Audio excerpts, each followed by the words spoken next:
久闻圣上格外宠爱县主，但命太史惩查，绝非小事。县主如何说动圣上的？太史丞这是要抗旨吗？不明不白，恕难从命。我本没有必要同你解释，但既然你也对真相如此坚持，倒让我有些惺惺相惜。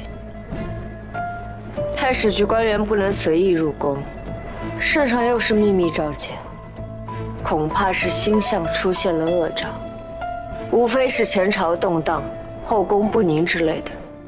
圣上本就不安，现在婉顺遭逢不测，圣上必然会担心此事与星象有关。你与我一同查案，能令圣上心安。若圣上不下旨呢？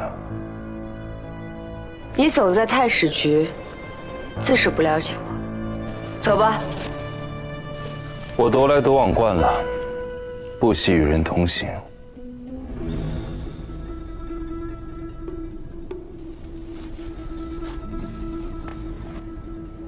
宫灯中爆燃的火药是民间私造的，线索应该在宫外。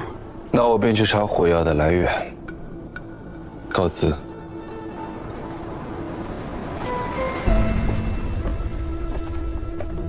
火药的事，真让他去查？找个人跟着他，别让他出事。是。救火的水桶被人抹了桐油，谁负责这些桶？谁接触过？谁见过什么可疑的人？全都说出来！此人涉嫌谋害宁远公主，若有知情不报者，一律杖50。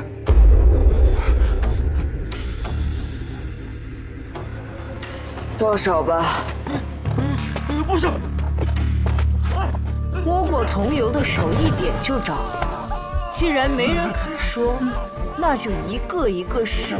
不要！不要！我知道，我知道，我说，是你。不是我，但是我同屋的刘德义，他不见了。一件一件搜。是。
阿娘。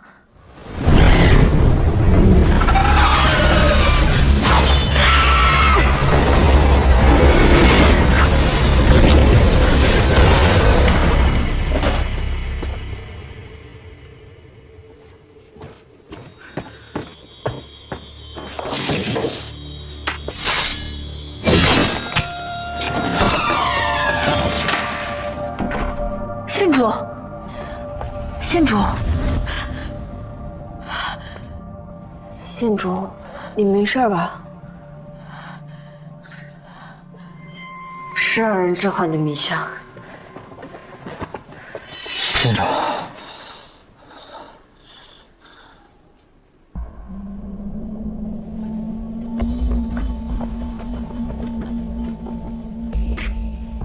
是刘德义，死人了！县主杀人了！你是要替内业局断案，给县主定罪？闲杂人等一律回避。县主，我来吧。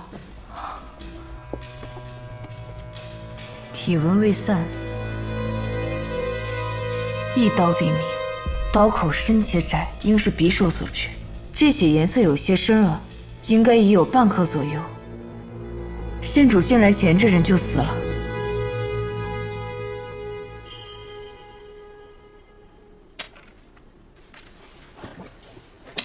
县主，你看。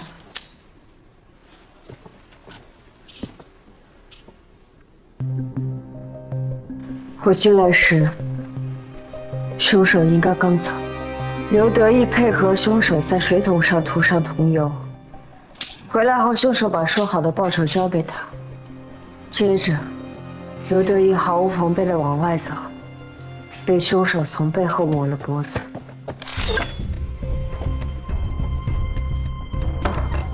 之后我走进仓库查看，凶手从后窗翻出，将前门锁住，并布下密言。动作够快的，案发1个时辰不到，就把帮凶灭了口。我去追。不必追了，此人谨慎利落，帝释早就计划好了路线，半刻足够脱身。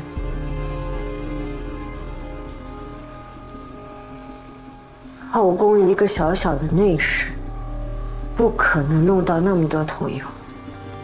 我去查。县主，你没事吧？走不了，我出去走走。你把尸体抬回内业局，查完以后，来晚顺住处找我。是。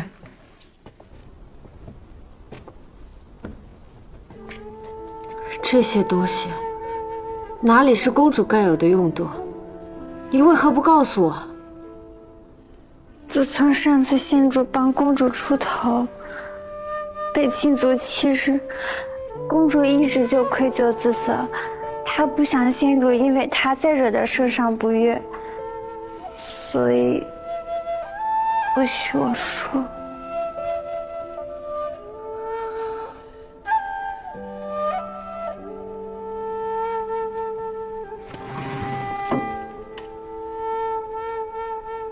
为何会有这么多私帕？公主平日里很是节俭，但仅凭每月的薪俸，也只是捉襟见肘，所以就自己绣一些丝帕，托以前服侍过她的嬷嬷拿出宫去卖，卖了钱就贴补宫中用度，或是换一些更好的丝线锦缎。竟到了这般地步，每年生辰，婉顺都会为我准备厚礼，竟是这样一点点攒出来的。这些丝帕用的都是最普通的面料和丝线，但是绣工却是顶好的。县主拿一块回去前做纪念吧。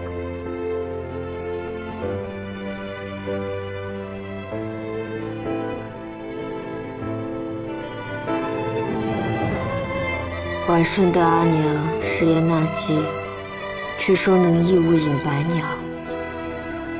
我只知婉顺善我，没想到竟有刺绣的好手艺。新娘子身份地位要早早后世，除了县主，公主便没有再相好的姐妹了。不过县主平日里公务繁忙，公主也不便再多疼人，就自己绣一些丝帕，既能贴补用途，又能打发时光。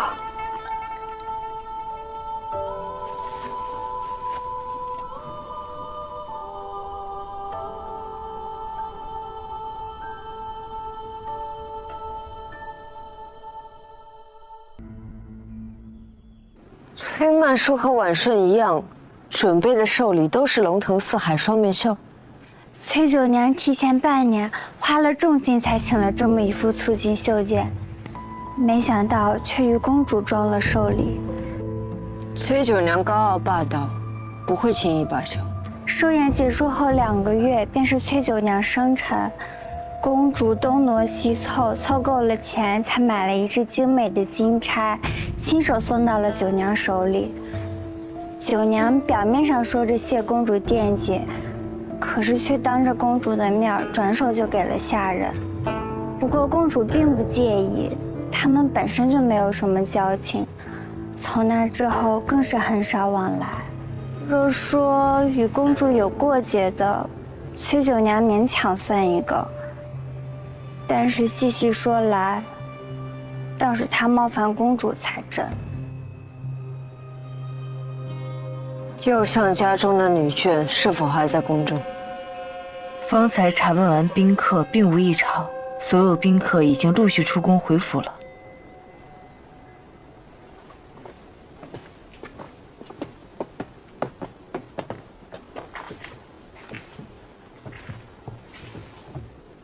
可查到什么了？那桐油是上宫局制作油衣所用的，若不是我去问，他们还没发现丢了一桶，所以怎么丢的、什么时候丢的，一概不知。还有一个好消息，那枚只剩一半的鞋印，是传家水夫常穿的防水油靴的纹样。油靴？可有人未接受盘查就离宫？那位回纥来的王子，事发之后便被金吾卫护送着离宫了，是圣上特许的。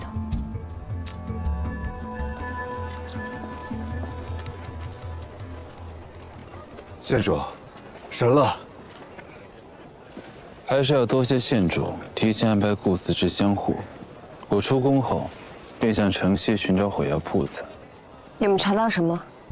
湘兄根据火药铺老板寥寥几句，便推测出凶手大概身长6尺。初6那天是有人找过我买火药，他的长相你可记得？压根儿没见过，在外面屋檐下，灯都照不着的地方。当时他站在框那儿，影子的头顶啊，正好在我这个位置。他穿着个大斗篷，戴个大兜帽，光看影子也看不出个名堂。那晚点灯了吗？没有。那人几时来的？应该是徐时墨。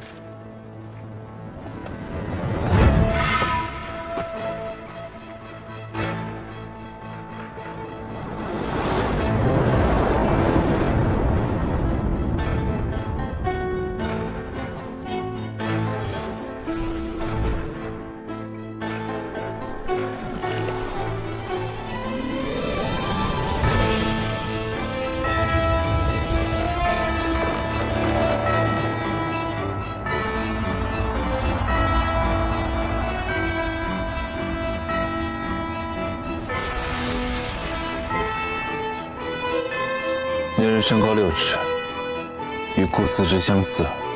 你怎么知道的？月亮告诉我的。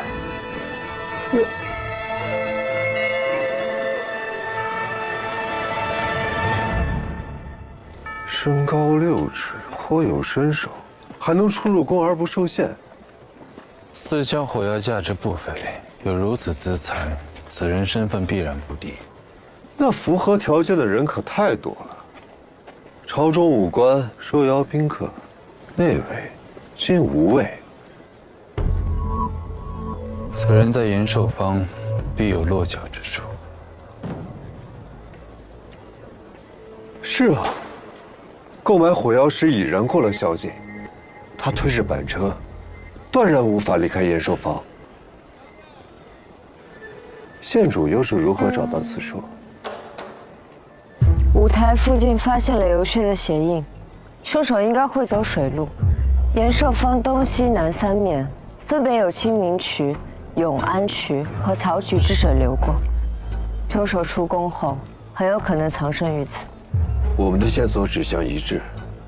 对我是幻术的黑衣人，身高也在6尺。枭雄是如何判断出对方身形？顾死者可能没有注意到，那人的小臂长度恰与小巷墙壁上的门窗左右相合。西京城内，百姓居所外墙门窗宽1尺5分，户内人臂长约3尺，身高确实在6尺左右。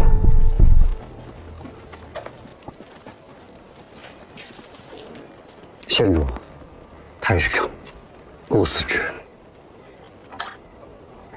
左郎将不是护送乌特勒王子回鸿胪寺了吗？已将王子安全送达，本应该回宫应马，但临时接到任务，协助县主来此处搜寻凶手。凶手在延寿坊，很有可能有藏身处。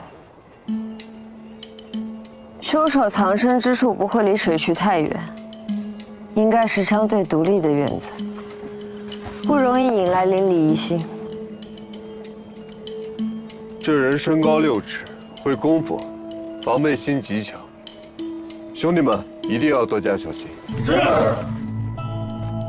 太史丞也说2句。若是有预谋的藏身处，应只是租用，但并未入住。那我们各领一下，分头去查。我跟5人来查这儿，之后跟你们会合。好。太史丞身单力薄，追捕凶犯也非你所长，不如跟着我。我的确身单力薄，难堪众人，我就在此静候各位佳音。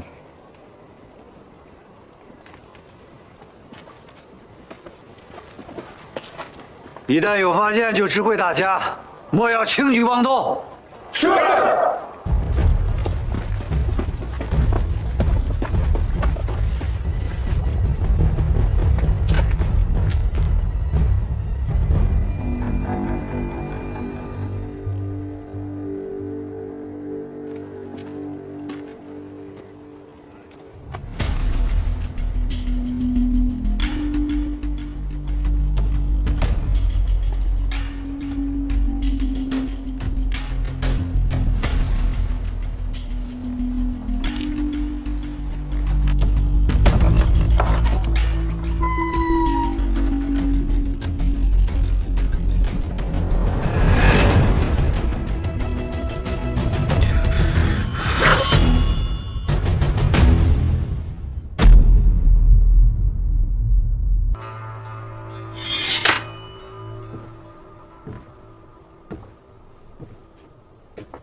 县主可认识？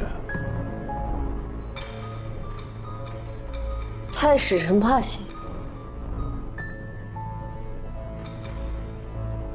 是右相侄女，九娘崔曼淑。原本还准备明日找她论话，竟然死了。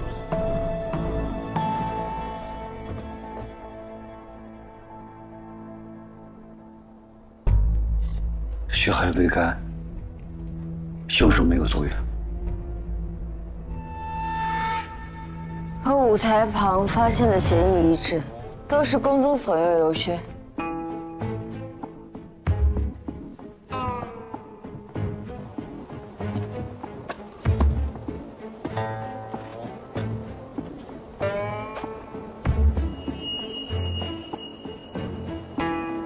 应该是往那边去了。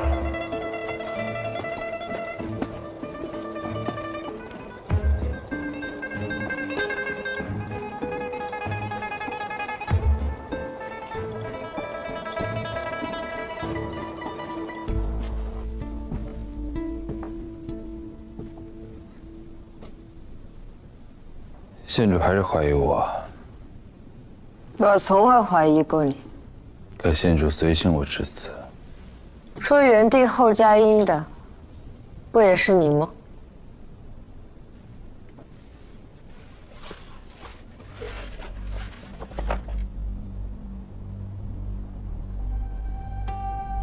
这院子并未在地图上标出。方才我与顾司职经过此处，距离水渠的位置很近，离火药铺子也不算远，却在地图上未见标识，如此隐蔽，想必是凶手特意选定的。我听说过有人可依计寻人，太史曾经也有如此本事，我当真没有看错人。可还有其他线索？鞋印残缺，目前只有这些。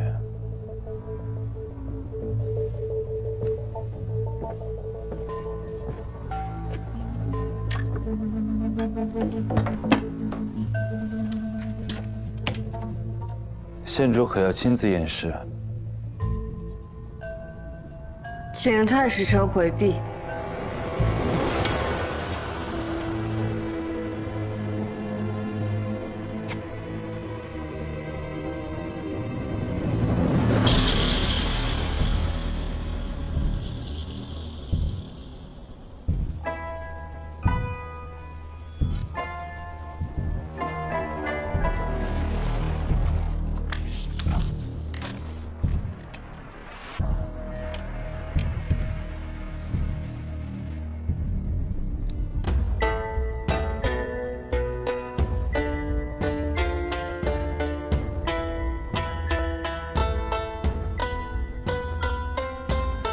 一刀刺在胸口，伤口足够深，才能流出这么多血。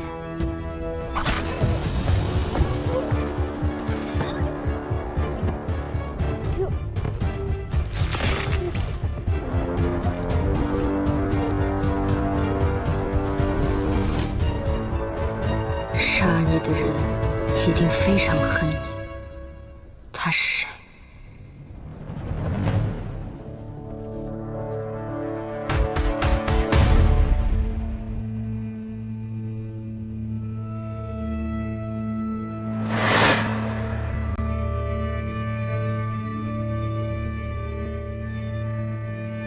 这媳妇真漂亮，可惜了。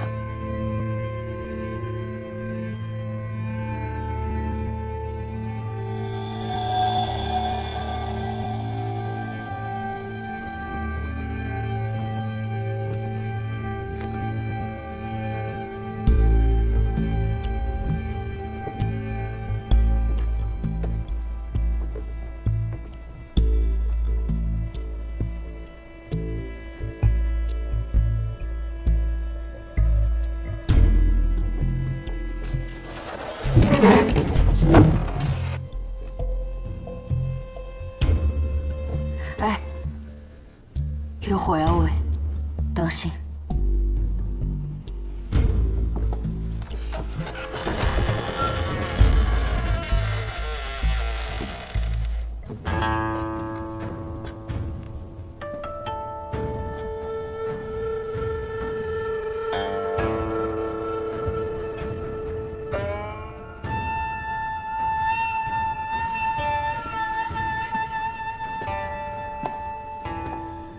和舞台上的火药一样，这小院的确是凶手藏身的地方。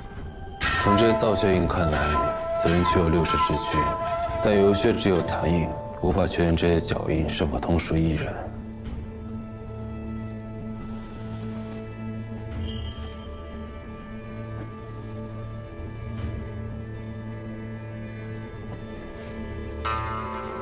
明日去一趟右相府，查查这位出阁的深闺女子，为何会身穿喜服出现在这里。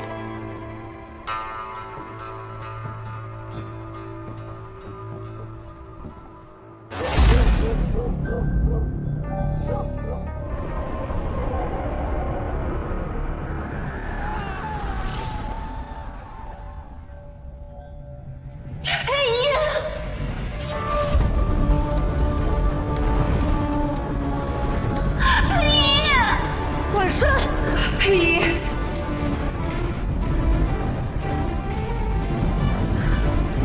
阿娘，阿燕，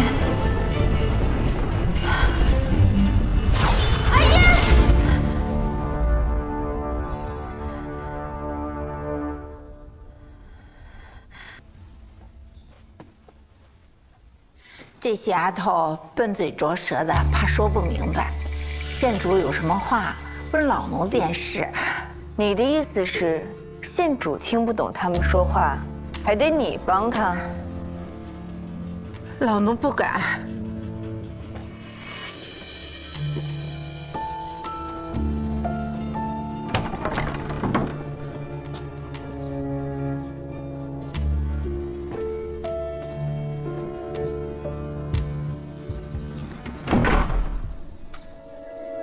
昨日是你伺候九娘的，是。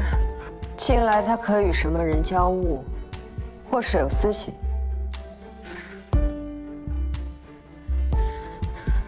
回县主，下人不能妄议主家是非，否则会被赶出相府的。这是查案，不是议论是非。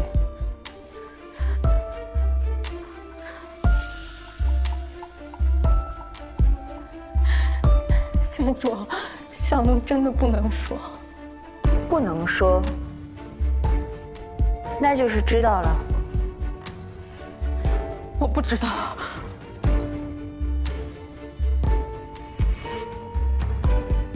好，各位姐妹，起来吧。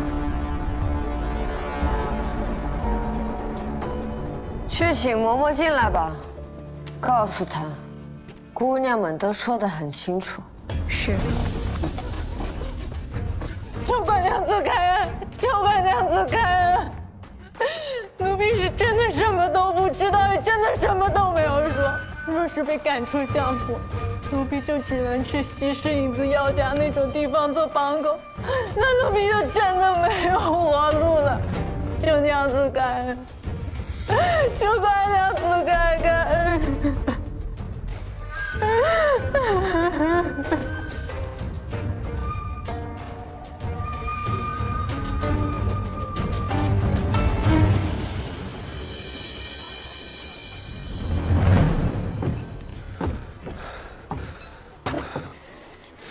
查到了，这宅子原本属于本地一富户分出去的庶子，这庶子短命，宅子就空了，没人敢住。后来一手给了一个胡商，我们好不容易查到那个胡商，又说已将宅子租赁给了一个叫郭华的将士郎。可找到郭华了？没，但是，我把契约从胡商那里拿来了。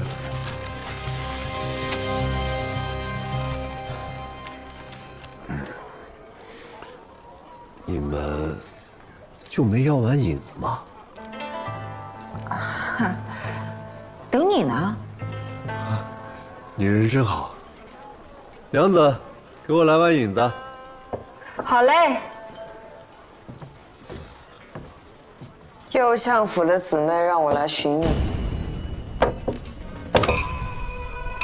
崔九娘上伤了，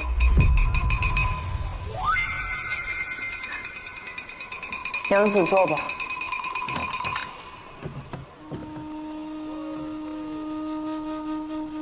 他是怎么死的？凶杀。老天有眼，真是罪有应得。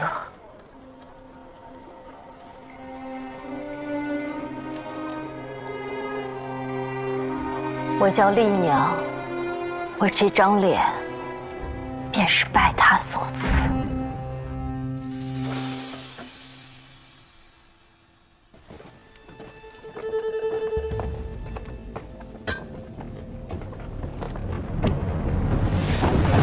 这是云锦绣工，把你卖给人牙子都抵不上这一根线。说话呀！运动的时候不小心，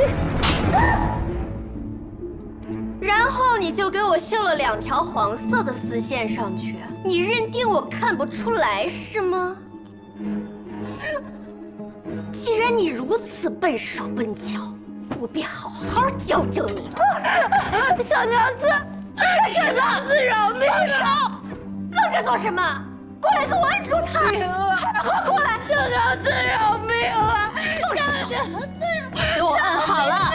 按住！2头驴尚且能拉磨做活，养你们，我怕是连件像样的衣服也穿不上了。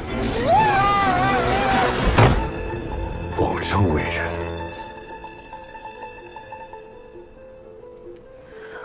我恨不得杀他的人是我，可想要他命的人太多，轮不到我。天道昭彰，他那些富贵有人的日子，想必也是到头了。活着真是越来越有盼头了。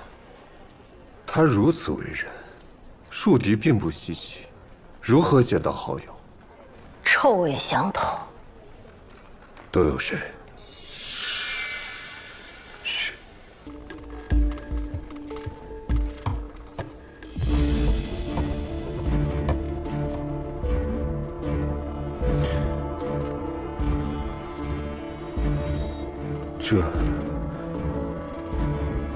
这可都是些高门贵女啊！崔九娘可提起过15公主？当然提过。崔九娘张扬跋扈，欺凌了这么多人，只有15公主让她吃过鳖，所以她提及15公主时就咬牙切齿。怎么回事？我只听说崔九娘欺辱旁人，被15公主责罚了，但具体究竟是何事，她身边的人也都不敢说。这么多年，终于有人能够惩罚这个罪恶之人了。公主，好人定会有好报的。他确实应有好报。如果没有什么确实的证据，以大理寺之名贸然提审这3人，还是有些困难。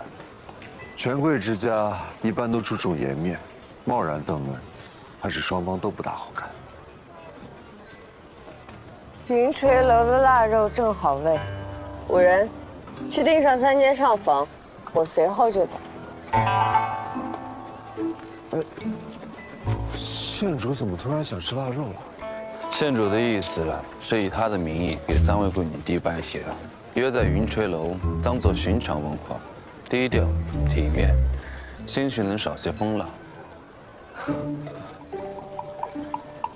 太熟悉了。凶手能够堂而皇之的将火药运进皇宫，却不被发现，定是有些本事。我去查查。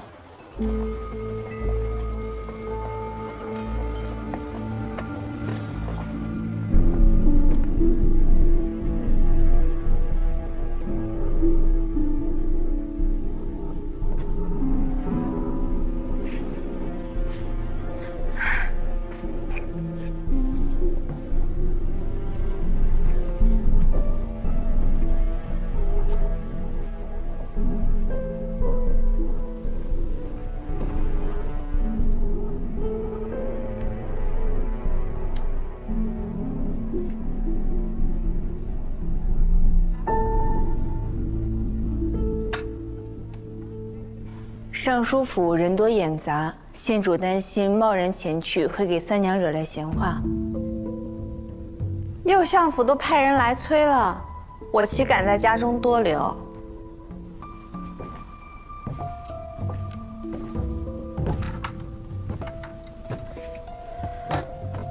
点这么多菜啊？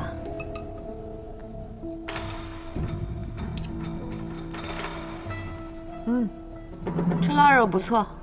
3娘昨夜可见过崔九娘？是县主说要与我聊聊天，怎么把我当犯人审了3娘怎么还矫情上了？这么简单的问题，你回答便是。昨日阿娘一直心悸，硬叫我在家里陪着。外面天大的热闹都不肯放家中女眷出府，我连宫里的灯影都没见着，怎么会看到曼叔？那三娘知不知道崔九娘为何会去延寿坊？她先前可曾向三娘提起过？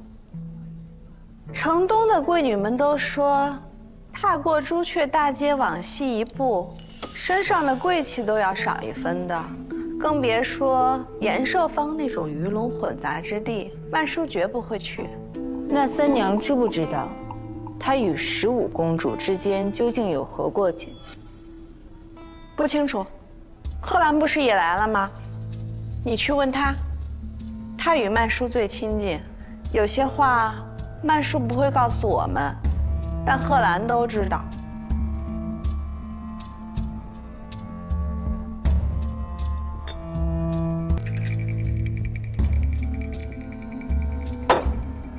苏荷香，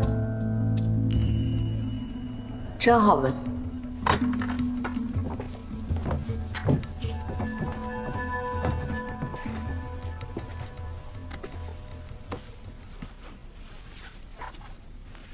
宫中惯常用度，都是在每日因正时统一入宫。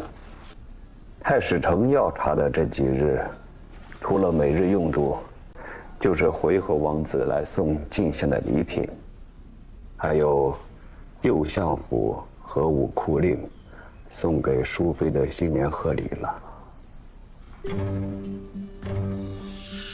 周小娘子，武库令每逢年节都会给淑妃送贺礼吗？往年只有淑妃生辰时才会送一车，新年贺礼今年是头一回，而且送了3车。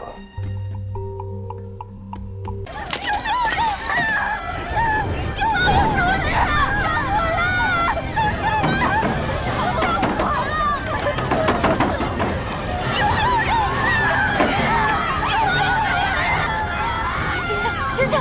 快醒醒！快走！快走！这边着火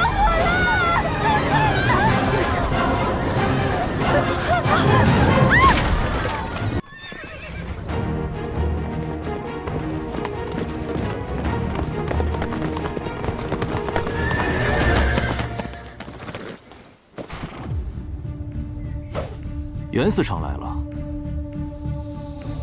是不是好奇怎么我也在这儿？立功近来颇得圣心，圣上重视军饷案，让立功前来协同办案，不足为奇。谁有那么大能耐，连军饷都敢动？我看是家贼难防，有人监守自盗，不如先把押送军饷的人用刑招待一番。立功刀尖对内的功夫，向来是一流的。我还有个功夫。就是鼻子灵，谁身上有问题，我一准能闻出来。那你来闻闻我。有酒香、檀香、薄荷香，却没有女人香。你就是押运官。是。军饷失踪之前发生过什么可疑的事情没有？一路过来，倒没什么可疑的，啊，只是在途经通泉县时，听到县里的小孩都在传唱一首童谣。什么童谣？月路行，多冤魂，御史遇百鬼，迷雾葬此生，夜问此中客，无人愿点灯。通泉县，这个地方听起来有点耳熟啊。通泉县，此地离圣都并不算远，10几年前就是在此地发生了惨绝人寰的御史案，主犯正是当年的监察御史于乾。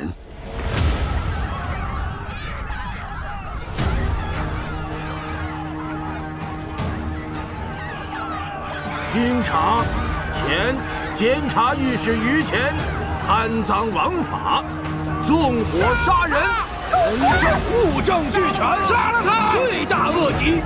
今判于前及家眷共37口，斩刑。行刑。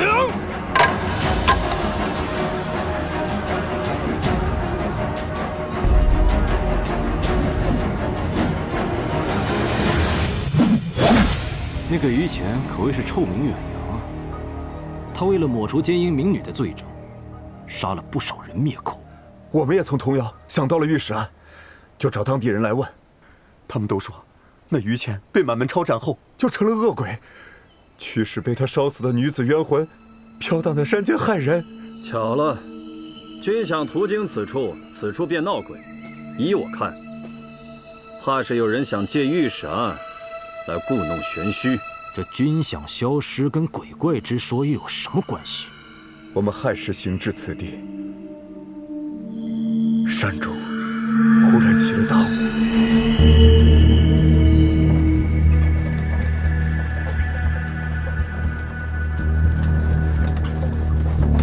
速度快点！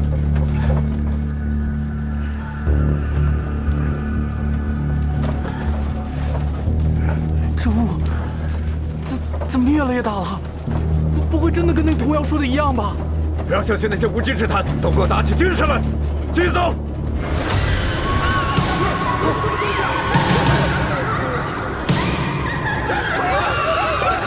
把火把举起来！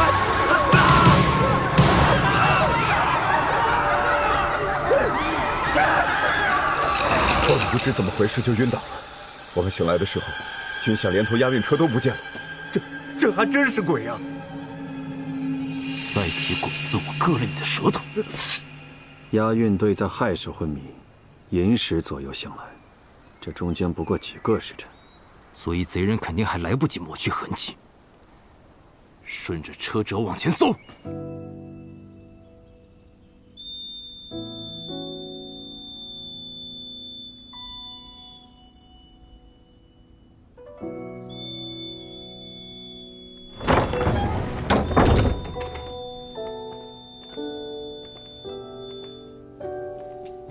平安，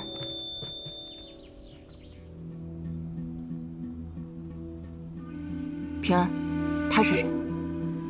是故人，和我们一样。放轻松点儿，你们很快就会熟悉我的。想不到兜兜转转这么多年，还能在圣都遇到御史案的同命人。日后霓裳就是自己人了，他将参与到我们的行动。那你们跟我讲讲，是如何相遇的？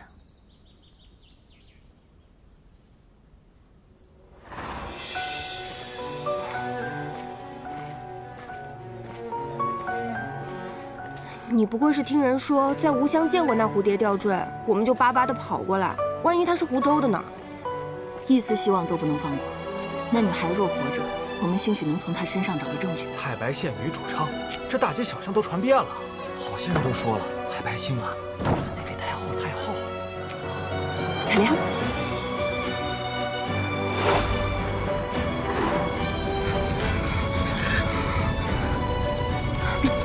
走那边。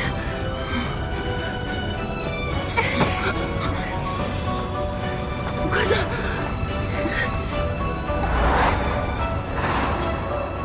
就是那个蝴蝶吊坠。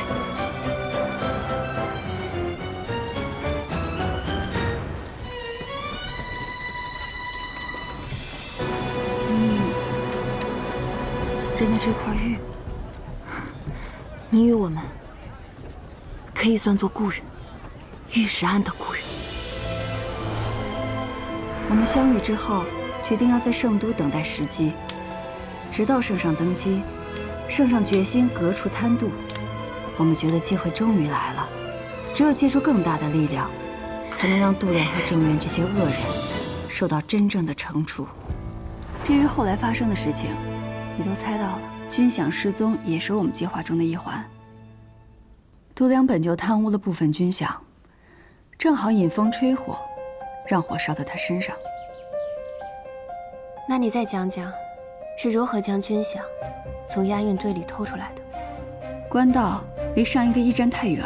若想今日将所有军饷送到圣都，押运队昨夜就得赶路。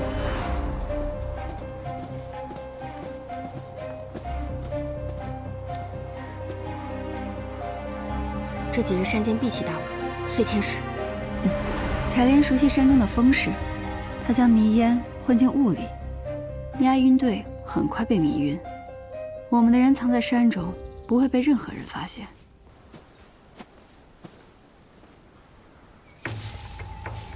这就是诡异。下三滥的招，点了迷烟混在雾里，这群蠢货还大喊大叫，越是激动，吸入的迷烟就越多。倘若没有童谣，让他们先乱了心智，他们也不会自乱阵脚。我倒是觉得此招甚妙。还等什么？搜山，任何可疑的地方都不要放过。是。慢着，此处的压痕也不对劲。押运车上满载着军饷，为何这压痕如此之浅？也许他们是分批转走。我只是不想让立功扑一场空。不在山里，还能在哪儿？这么短的时间，如果是我，不运进山里，倒是还有一个更简单的办法。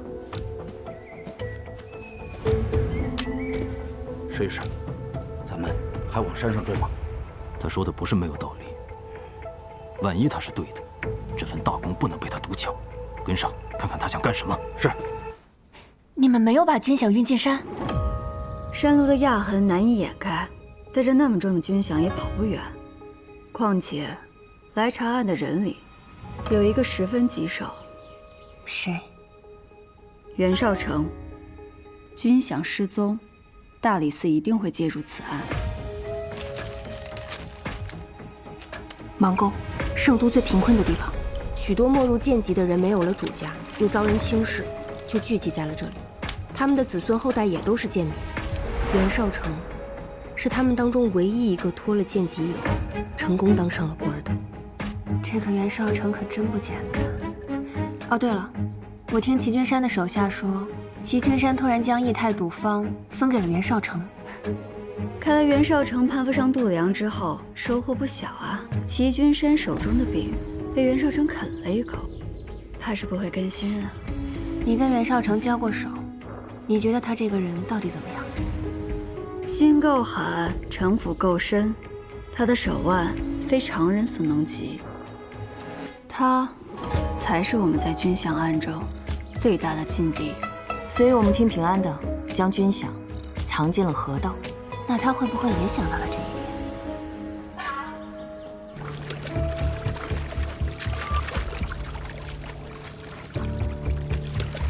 往仔细点儿，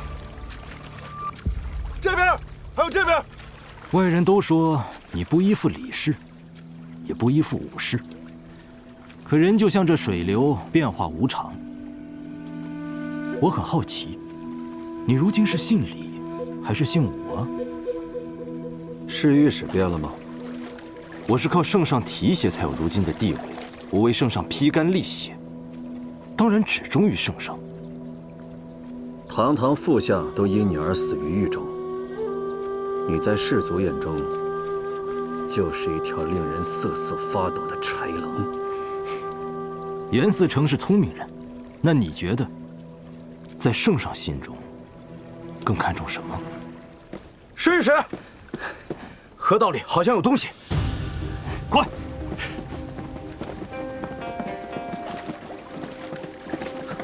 试一试，你看那。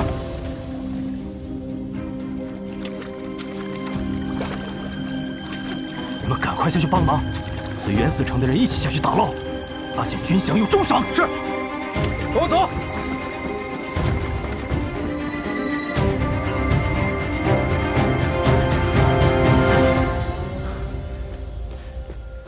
侍御史，没有发现军饷，河底反光的都是淤泥。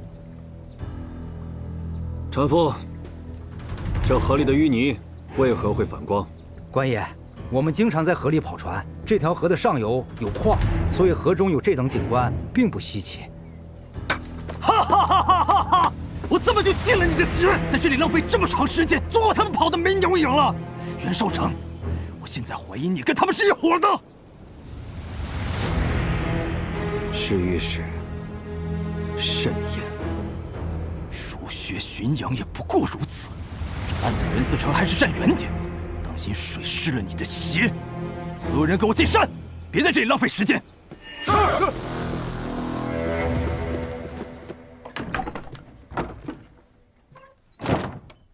我去打探过了，现在负责军饷案的，除了袁绍成，还有酷吏厉俊。厉俊为了往上爬，可以出卖任何人，他可是条疯狗。之前你让我们在淤泥上撒云母的时候，我还在想，为什么要这么麻烦？原来你是故意要让袁绍成栽跟头，这样他就不会一直盯着那条河道了。还有，如今战事虽歇，但仍要抓紧时间，尽快完成计划，让朝廷收回军饷。如果真将军饷藏进山里，反而不好办了，所以只能另寻他法。